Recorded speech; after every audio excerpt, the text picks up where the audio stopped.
మా ఇంట్లో అయితే నా భార్యకి లైసెన్స్డ్.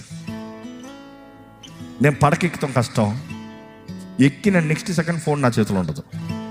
ఒకటి నేనే పక్కన పెట్టేసి వచ్చేస్తా, లేదు ఏదైనా ఫోన్ మాట్లాడితే ఏదైనా ఊహించుకుని ప్రేయర్ చేసిన అటు బెడ్ మీద పెట్టి నెక్స్ట్ అట్లా మెసేజ్ చేస్తే సరక్కలాగేస్తుంది. నెక్స్ట్ సెకండ్ ఫోన్ ఉండదు. I tell you very honestly.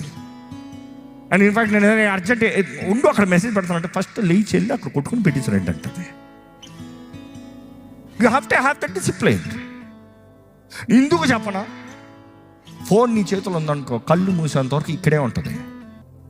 ఇది నీ చేతిలో లేదనుకో, నువ్వు దేవునితో మాట్లాడటానికి అవకాశం ఉంటుంది.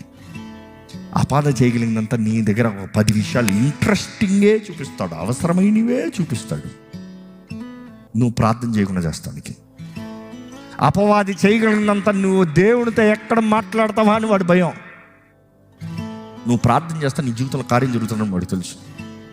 నువ్వు ప్రార్థన చేస్తా వాడి శక్తి పోతాడని తెలుసు. వాడి నీ ఇల్లు వదిలిపోవాలని తెలుసు. That is why he does all that he can to avoid your prayer.